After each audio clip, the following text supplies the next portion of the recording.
Hey, what's up, fam? Welcome back to the channel. Today we're going to be talking about the impact of 10 million people filing for unemployment benefits over the last 2 weeks. Specifically, how is that going to affect our financial system? And what opportunities are going to be created from this drastic increase in unemployment claims. Now, I'm going to read something to you guys because I don't want to get this wrong. And I want to make sure you understand the impact that this 10 million people filing for unemployment will have on our economy. Let me start with this. The number of new people claiming unemployment benefits totaled a staggering 6.648 million just last week, doubling the record set earlier. That's crazy. So almost 6.7 million people in 1 week filed for unemployment benefits. In the prior week, ending March 21, a record 3.3 million initial claims were filed.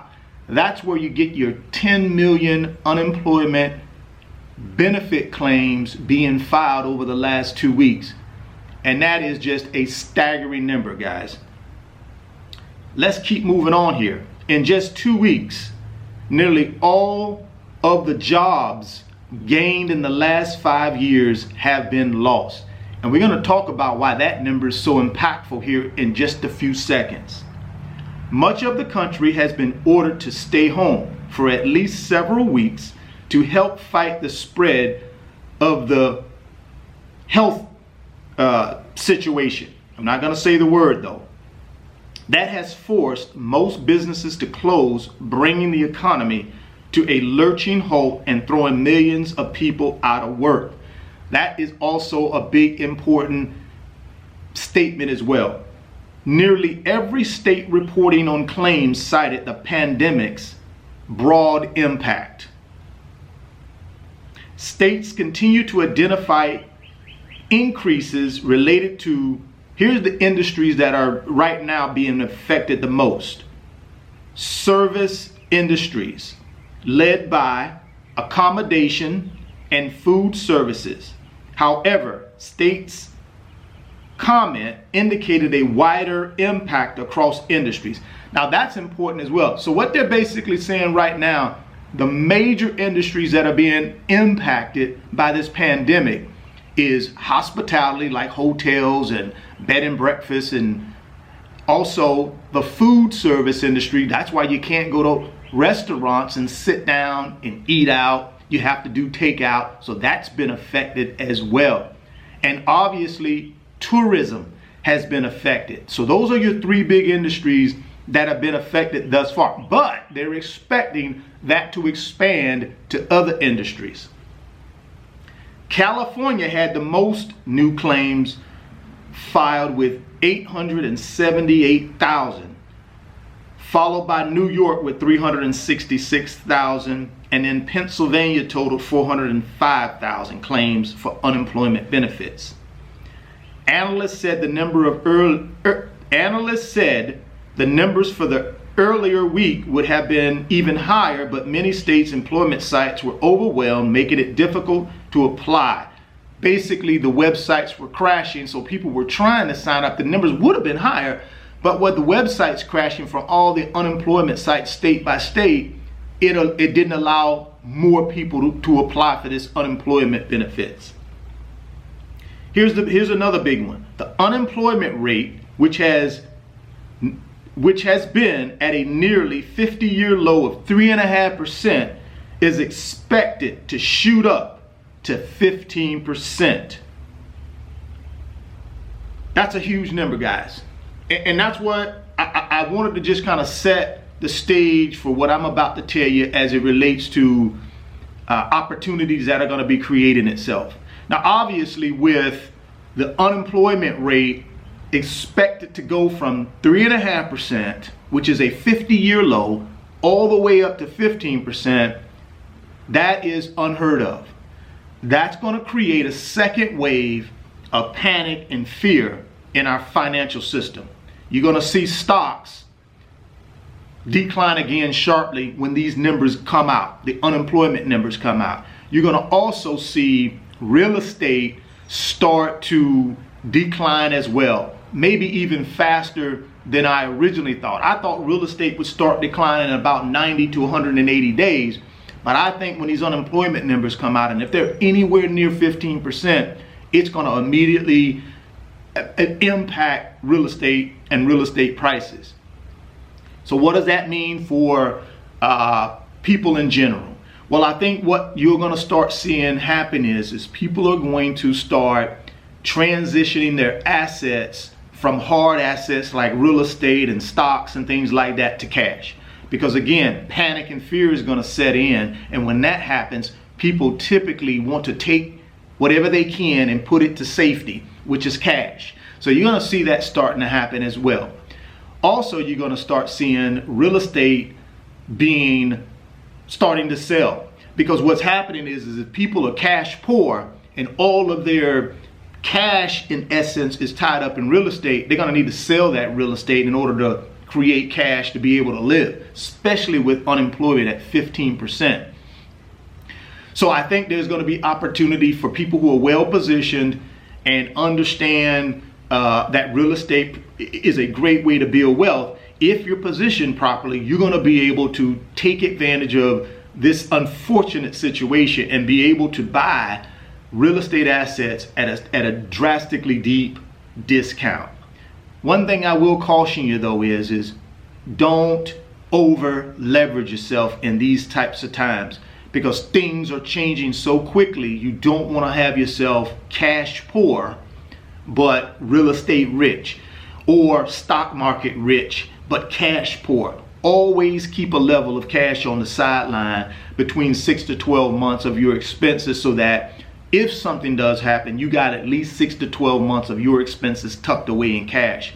But for me as an investor, I'm going to be looking to take on more opportunity in the form of picking up some real estate assets, in the form of picking up some blue chip stocks that pay good dividends, because they're going to go down again. Once these unemployment numbers come out, that's going to be a game changer, because at that point it's real. Right now there's a spike in unemployment claims again because of the pandemic and people losing their jobs in those three areas predominantly that I talked about: the food service industry, the tourism industry, and the hospitality industry. Those three right there are the initial wave of industries that are hit hard by this pandemic. But with if unemployment goes to 15%, that means that is going to broaden itself out from an industry standpoint, and other industries are going to start being impacted by this. Now, I know this stimulus package is doing what it can, but keep in mind, guys, that's just a small piece of what is going to be needed in order to sustain this pandemic and what it's doing to our economy. If we don't solve it, or we don't get something accomplished as it relates to a vaccine or a cure, it's going to spread. And again, I'm not trying to put fear out here in our community, but what I'm trying to get you to understand is be prepared for what I believe is coming. Like I said, if you're not an investor and you're just someone trying to make it day to day, get as much cash as you can and put it away and be ready. If you're an investor, I say do the same thing. Have 6 to 12 months of cash for your expenses set aside. But then as an investor, when you put your investor hat on, be ready to look for strategic opportunities in real estate and in the stock market. Because I think if the unemployment rates come out and they hit anywhere near 15%, you're going to see a catastrophic wave of panic and fear, and that's going to drive down prices in the stock market, and it's also going to make real estate available, because people who, like I said, who are real estate rich but cash poor, these people are going to have to put these properties up for sale. In order to sell them, they're going to have to drastically reduce the prices to get people motivated to buy them. No one's going to buy at yesterday's market values for real estate if this unemployment rate comes out at 15% and we continue to see unemployment claims continue to rise. We're already at 10 million unemployment claims over the last 2 weeks. Guys, that's unheard of. I mean, that's unprecedented. So what that's telling me is that's just giving you a preview of what's to come.